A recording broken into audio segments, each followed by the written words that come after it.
विप्लव र प्रकाण्ड सहितका नेता विरुद्ध पक्राउ पूर्जी जारी। यो वर्ष भारतलाई 16 अर्बको बिजुली बेच्छौं, कुलमान घिसिङको घोषणा। कर्णाली प्रदेशमा पेट्रोलियम भण्डारण क्षमता बढाउँदै आयल निगम 30 कम्पनीको आइपिओ आउँदै कास्कीमा एक दिनमै 322.8 मिलिलिटर वर्षा। चितवन, सुनसरी र झापामा पनि खतराको तह पार। दिनहुँ कोरोना संक्रमित मर्न थाले, अब बुस्टर डोजलाई अनिवार्य गरौँ, भगवान शिवको अपमान गरेको भन्दै सञ्जय श्रेष्ठले गरे कमेडी हब बन्द गर्न माग। आजको मौसम अधिकांश क्षेत्रमा भारी वर्षा हुने, पहिरोले नारायणगढ मुगलिन सडक खण्ड अवरुद्ध। मनोज गजुरेलको नयाँ कमेडी सो ओपन माइन्डको छायाङ्कन सुरु। कास्कीमा भारी वर्षा, पोखरा 13का 100 घर डुबानमा मेस्सी, नेइमार र रामोसको गोलमा पिएसजीले जित्यो सुपर कपको उपाधि। हिरो अफ युक्रेनको अवार्ड पाएका अन्न उद्योगीको रुसको आक्रमणबाट मृत्यु। पप स्टार साकिरा विरुद्ध 8 वर्ष जेल सजायको माग दाबी। इरानमा बाढी पहिरोबाट मृत्यु हुनेको सङ्ख्या 69 पुग्यो। मनाङबाट 23 करोडको यात्रा बिक्री। थुनुवालाई कोठामा लगी बलात्कार प्रयास गर्ने असय विरुद्ध मुद्दा। युक्रेनको पूर्वी क्षेत्रमा भीषण आक्रमण। अफ्रिका गाईबस्तु चोरले गाउँलेलाई घरमा थुनेर गरे आगजानी, 32 जनाको निधन। र म्याग्दीका मुख्य सहरहरू अवरुद्ध लगायतका आज दिनभरका प्रमुख खबरका शीर्षकहरू आजको यस भिडियोमा। दर्शकवृन्द, इन्फो खबर मिडियाको समाचार अपडेटमा तपाईँलाई हार्दिक स्वागत छ। आज पनि केही चर्चामा रहेका महत्त्वपूर्ण समाचारको साथमा म उपस्थित भइसकेको छु। पुरा समाचार अत्यन्तै धेरै महत्त्वपूर्ण भएकाले अन्तिमसम्म हेरी समाचारलाई एउटा सानो लाइक अवश्य गर्नुहोला। पलपलको न्युज अपडेटका लागि हाम्रो च्यानललाई सब्सक्राइब गरी सँगै आउने बेल आइकनलाई प्रेस गर्न पनि नबिर्सिनुहोला। हामी दिनहुँ ताजा खबर अपडेटको साथमा उपस्थित भइरहन्छौँ। दर्शकवृन्द, अब खबर विस्तारमा। नेपाल कम्युनिस्ट पार्टी नेकपाका महासचिव नेत्र विक्रम चन्द विप्लव सहितका नेता विरुद्ध पक्राउ पूर्जी जारी भएको छ। ललितपुर जिल्ला अदालतले विप्लव सहितका नेताहरूमा पक्राउ पूर्जी जारी गरेको हो।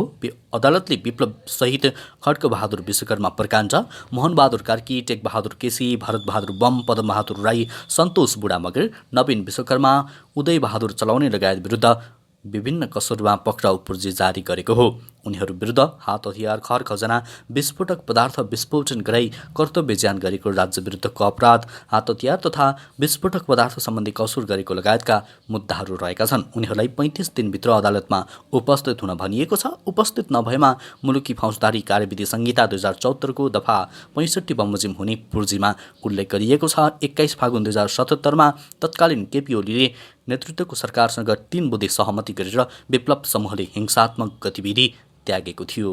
त्यस्तै अब कुलमान घिसिङको प्रसङ्ग। नेपाल विद्युत प्राधिकरणका कार्यकारी निर्देशक कुलमान घिसिङले यो वर्ष भारतमा 16 अर्ब रुपियाँको बिजुली बिक्री गर्ने घोषणा गरेका छन्। आइतबार नेपाल आर्थिक पत्रकार समाज सेजनले आयोजना गरेको विद्युत व्यापार सम्बन्धी पहुँच सम्बन्धी कार्यक्रममा उनले गत वर्ष 5 अर्बको बिजुली बिक्री गरेको र आगामी वर्ष 16 अर्ब रुपियाँको बिक्री गर्ने बताएका हुन्। उनले विद्युत प्राधिकरणले बल्ल आम्दानी गर्न थालेको भन्दै निजी क्षेत्रलाई विद्युत व्यापारमा संलग्न गराउन नसकिने बताए। विद्युत व्यापारमा भारतबाट राम्रै मूल्य आएको छ। प्राधिकरणले केही कमाइरहेका छौँ। विगतमा 1 वर्षमा 5 अर्बको निर्यात गरेका छौँ। यो वर्ष प्राधिकरणले करिब 16 अर्बभन्दा बढीको विद्युत निर्यात गर्छौँ। विद्युतको लागि जुन जोखिम लिएका थियौँ, अब 20 वर्षपछि यसलाई परिवर्तन गरेर निजी क्षेत्रलाई विद्युत व्यापार गर्न दिने कुरा हुँदैन, उनले भनेका छन्। दर्शकवृन्द, कुलमान घिसिङको कामलाई मन पराउने सबैजनाले भिडियोमा एक लाइक गर्दै कमेन्टमा आई सपोर्ट कुलमान घिसिङ भनेर उल्लेख गर्नुहोला। त्यसैगरी अब अर्को समाचार। गायक सञ्जय श्रेष्ठले कमेडी श्रृङ्खला कमेडी हबमा भगवान शिवको अपमान गरेको भन्दै श्रृङ्खला बन्द गर्न माग गरेका छन्। कमेडी हबले सार्वजनिक गरेको 10औं एपिसोडमा ट्रेलरमा भगवान शिवलाई मजाकको पात्रको रूपमा प्रस्तुत भएको क्लिप सार्वजनिक गरेपछि गायक श्रेष्ठ आक्रोशित बनेका हुन्। हामी सनातन धर्म मान्नेहरूका आराध्य देव भगवानलाई शिवलाई मजाकको पात्र बनाइएको कमेडीको श्रृङ्खला प्रसारण नगरियोस् र तत्काल यस्ता कार्यक्रममा सम्बन्धित निकायको दृष्टताको लागि सार्वजनिक रूपमा माफी मागियोस्, सञ्जयले सामाजिक सञ्जालमा अगाडि लेखेका छन्। अन्यथा हामी सनातन धर्म मान्नेहरू चुप लागेर बस्ने छैनौँ। यो सरासर हाम्रो आस्थामाथिको प्रहार हो, उनले भनेका छन्। त्यसैगरी अब अर्को समाचार। हास्य कलाकार मनोज गजुरेलको नयाँ टेलिभिजन रियालिटी सो ओपन माइन्डको छायाङ्कन सुरु भएको छ। यो कमेडी रियालिटी सोमा निर्देशनमा जनक पौडेल छन्। कमेडी च्याम्पियन सफल भएपछि गजुरेल हाँस्य विधाकै रियालिटी सोमा फर्किन लागेका हुन् तर यसको बनावट भिन्न रहेको बताइएको छ। टक सो स्टाइलमा हुन लागेको यो शोमा गजुरेल सहितका नयाँ छिमलका कमेडी कलाकार प्रस्तुत हुने भएका छन्। 20 भाग निर्माण गर्ने योजनासहित छायाङ्कन सुरु भएको हो। कमेडी विधाकै भए पनि यो टक सो शैलीमा हुन लागेको हो गजुरेलले भनेका छन्। त्यस्तै अब डुबानको प्रसङ्ग आइतबार साँझदेखि निरन्तर भइरहेको वर्षाका कारण पोखरा महानगरका वडा नम्बर 13 कमल पोखरी क्षेत्र डुबानमा परेको छ। मानवीय क्षति नभए पनि 100 भन्दा बढी घर डुबानमा परेको वडा अध्यक्ष किरण बरालले जानकारी दिएका छन्। आइतबार रातिदेखि नै कमल पोखरी आसपासका क्षेत्र डुबानमा परेकाले रातिबाटै आफू डोजर लिएर थुनिएका क्षेत्रमा ठाउँ तर्काउँदै हिँडिरहेको वडाध्यक्ष बरालको भनाइरहेको छ। तल 2 कुलो मुहान पनि हिजै खोलियो, माथिबाट आउने नहरको मुहान पनि बन्द गर्न भनिसकेका छौँ उनले भने। मुख्य समस्या भनेको गाउँ खोलाबाट आएको बाढीले डुबान पारेको हो। त्यस्तै अब पेट्रोलियम पदार्थको प्रसङ्ग नेपाल आयल निगमले कर्णाली प्रदेशमा पेट्रोलियम पदार्थको भण्डारण क्षमता बढाउने योजना अघि बढाएको छ। कर्णाली प्रदेशमा अहिलेसम्म पेट्रोलियम पदार्थको भण्डारण गर्ने ट्याङ्की छैन। निगमले कर्णाली प्रदेशको राजधानी सुर्खेतमा भण्डारण सुविधासहितको डिपो बनाउने तयारी अघि बढाएको हो। हाल कर्णाली प्रदेशले पेट्रोलियम पदार्थको माग नेपालगञ्ज डिपोबाट पूर्ति गर्दै आएको छ। निगमका प्रबन्ध निर्देशक उमेश प्रसाद थानीले कर्णाली प्रदेशमा भण्डारण क्षमता विस्तार गर्ने योजना अघि बढाएको जानकारी दिनुभएको छ। त्यस्तै अब अर्को प्रसङ्ग पहिरोका कारण नारायणगढ मुगलिन सडक अवरुद्ध भएको छ। जिल्ला प्रहरी कार्यालय चितवनका अनुसार सो सडक खण्ड अन्तर्गत भरतपुर महानगरपालिका 29 घुमाउने नजिकै लेदोसहितको पहिरो खस्दा सडक दुईतर्फी अवरुद्ध भएको हो। अहिले पहिरो पन्छाउने काम भइरहेको जिल्ला प्रहरी कार्यालयका प्रहरी नायब निरीक्षक रबिन विष्टले हामीलाई जानकारी दिएका छन्। गै रातिदेखि लगातार पानी परिरहेको छ। त्यस्तै अब अर्सैको प्रसङ्ग कोलपुर इलाका प्रहरी कार्यालय थुनुवा युवतीलाई बलात्कार प्रयास गरेको आरोपमा पक्राउ परेका प्रहरी सहायक निरीक्षक विरुद्ध मुद्दा दर्ता गरी अनुसन्धान सुरु गरिएको छ। जिल्ला प्रहरी कार्यालय बाँकेका प्रहरी उपरीक्षक श्यामकृष्ण अधिकारीका अनुसार पक्राउ परेका असै प्रवीण चौलागाईलाई निलम्बन गरेर अनुसन्धान प्रक्रिया अघि बढाइएको हो। निलम्बित असै चौलागाई विरुद्ध करणी उद्योगमा मुद्दा दर्ता गरिएको छ। त्यस्तै अब सेयर निष्कासन सम्बन्धी जानकारी प्रतिकिता 100 रुपियाँका दरले प्राथमिक सेयर निष्कासनमा लगानी गर्ने सोचमा हुनुहुन्छ भने पैसाको जोह गर्न लागिहाल्नुहोस्। सर्वसाधारणका लागि विभिन्न देशका 30 कम्पनीले विभिन्न क्षेत्रका 30 कम्पनीले आइपिओ जारी गर्न थालेका छन्। आइपिओ अनुमतिका लागि ती कम्पनीहरूले नियामक निकाय धितोपत्र बोर्डमा आवेदन दिइसकेका छन्। बोर्डबाट अनुमति पाएपछि ती कम्पनीहरूको सेयर बजारमा आउनेछ। दोस्रो बजार अनपेक्षित रूपमा बढ्न नसकिरहेका बेला आइपिओमा लगानी गरेर आफ्नो पुँजी सही ठाउँमा व्यवस्थापन गर्न सेयर लगानीकर्ताले राम्रो अवसर पाउने भएका हुन्।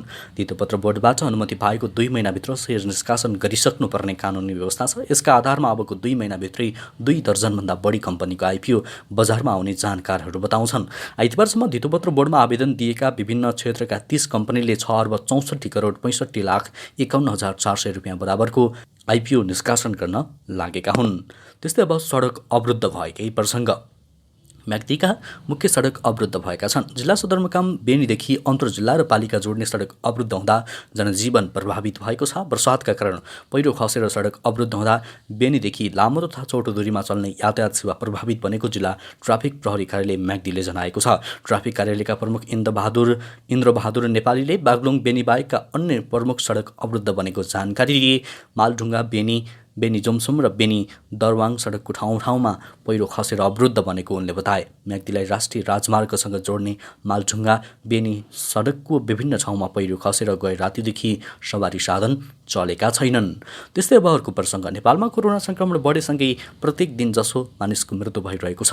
कोभिड-19 सङ्क्रमणकै कारण आइतबार थप 1 जनाको मृत्यु भएको छ। साउन महिना यता सङ्क्रमणका कारण 15 जनाको मृत्यु भएको स्वास्थ्य जनसङ्ख्या मन्त्रालयले जनाएको छ। गएको एक सातामा 9 गते अर्थात् सोमबार 1 जनाको मृत्यु भएको थियो भने 10 गते 2 जनाको मृत्यु भएको थियो। क्रमशः बुधबार 1 जना, बिहिबार 2 जना, शुक्रबार 3 र शनिबार 2 जनाको मृत्यु भएको थियो। पछिल्लो गएको 24 घण्टामा 620 जनामा कोरोना सङ्क्रमण पुष्टि भएको छ भने सक्रिय सङ्क्रमितहरूको सङ्ख्या 4,567 पुगेको छ। कोरोना सङ्क्रमणका कारण देशका विभिन्न अस्पतालमा 33 जनाको आइसियुमा उपचार भइरहेको छ।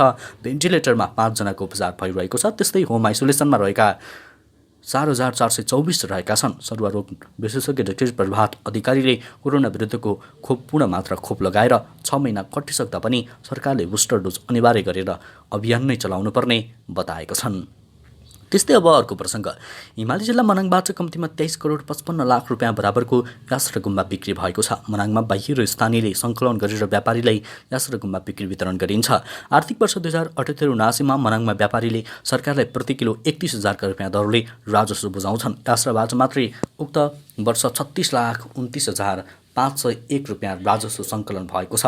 सङ्कलकहरूले व्यापारीलाई प्रति किलो यास्रा नराम्रो 15 लाखदेखि 16 लाखसम्म रुपियाँ र राम्रोको 25 लाखदेखि 30 लाख रुपियाँसम्म बिक्री गर्दछन्। व्यापारी यास्रा सङ्कलन स्थलमै पुग्छन्। धादिङको रिगाउँका एकका तामाङका अनुसार व्यापारीले प्रति यास्रा 400 देखि 500 रुपियाँमा सङ्कलन स्थलमै किन्छन्। 1 किलोमा ठुलो मात्रामा 3,200 हाराहारीका यास्रा अट्ने उनले बताएका छन्। त्यसैगरी अब अर्को समाचार, रुसले युक्रेनको पूर्वी क्षेत्रमा पुनः आक्रमण तीव्र पारेको छ। रुसी आक्रमणसँगै युक्रेनी राष्ट्रपति भोलोदिमिर जेलेन्स्कीले पूर्वी क्षेत्र दोनेत्स्कमा बसिरहेका सबै सर्वसाधारणलाई सुरक्षित स्थानमा जान आदेश दिएका छन्। रुसी क्रूरताबाट जोगिन उक्त स्थान खाली गर्नुको विकल्प नरहेको उनको भनाइ छ। एक सम्बोधनका क्रममा जेलेन्स्कीले दोनेत्स्क क्षेत्रमा युद्ध अझै चर्किन सक्ने चेतावनी दिएको बीबीसीले जनाएको छ। दोनेत्स्क क्षेत्रबाट जति धेरै मानिसहरू अन्यत्र जान्छन्, सर्वसाधारणहरूको हत्याका लागि रुसी सेनासँग उति नै समय कम हुन्छ, जेलेन्स्कीले भने। त्यस्तै अब मौसम सम्बन्धी अपडेट। देशभर आजको मौसममा सामान्यदेखि पूर्ण बदली रहने जल तथा मौसम पूर्वानुमान महाशाखाले जनाएको छ। देशका धेरै स्थानहरूमा मेघगर्जन र चट्टानसहित हल्कादेखि मध्यम वर्षाको सम्भावना रहेको मौसमविदले जानकारी दिएका छन्। प्रदेश नम्बर 1 बागमती प्रदेश, गण्डकी प्रदेश र सुदूरपश्चिम प्रदेशका केही स्थानहरूमा भारी वर्षाको सम्भावना पनि रहेको छ। अहिले बिहान प्रदेश नम्बर 1 बागमती गण्डकी प्रदेशका केही स्थानमा र बाँकी प्रदेशका थोरै स्थानमा मेघगर्जन र चट्टानसहित हल्कादेखि मध्यम वर्षा भइरहेको छ। आज राति देशभर सामान्य बदली हुनेछ। पहाडी भूभागका केही स्थानमा र बाँकी भूभागका थोरै स्थानमा मेघगर्जन र चट्टानसहित हल्कादेखि मध्यम वर्षाको सम्भावना छ। त्यस्तै अब खेल समाचार। स्टार खेलाडी लियोनल मेस्सी र नेइमार र सर्जियो रामोसको गोलमा फ्रेन्च क्लब पेरिस सेन्ट जर्मेनले फ्रेन्च सुपर कपको उपाधि जितेको छ। आइतबार राति इजरायलमा भएको खेलमा पिएसजीले नान्टेन्सलाई 4-0 अन्तरले पराजित गर्दै उपाधि उचालेको हो। पिएसजीलाई उपाधि जिताउन नेइमारले 2 तथा मेस्सी र स्पेनी डिफेन्डर सर्जियो रामोसले 1-1 गोल गरे। खेलको 22औं मिनेटमा मेस्सीले गोल गरी पिएसजीलाई सुरुवाती अग्रता दिलाएका थिए। पहिलो हाफको इन्जुरी समयमा गोल गर्दै नेइमारले अग्रता दोब्बर पारे। 57औं मिनेटमा रामोसले गोल गर्दै पिएसजीलाई 3-0 ले अघि बढाए। 82औं मिनेटमा पेनाल्टी मार्फत गोल गर्दै नेइमारले पिएसजीलाई शानदार जित दिलाए। यससँगै फ्रेन्च लिग 1 विजेता पिएसजीले सर्वाधिक 11 पटक सुपर कपको उपाधि जितेको छ। त्यस्तै अब अर्को प्रसङ्ग। चर्चित पप स्टार सकिरा यति बेला स्पेनमा कर छली अभियोगको सामना गरिरहेकी छन्। अभियोजनकर्ताले यस मुद्दामा उनीमाथि 8 वर्षको जेल सजाय र 34 मिलियन युरो क्षतिपूर्तिको माग दाबी गरेका छन्। सन् 2012 देखि 14 सम्म सकिराले 14.5 मिलियन कर छली गरेको आरोपसहितको मुद्दा अहिले अदालतमा पुगेको छ। यस हप्ताको सुरुवातमा सकिराले मुद्दालाई सुल्झाउने र बन्द गर्ने प्रस्तावलाई अस्वीकार गरेको बीबीसीले जनाएको छ।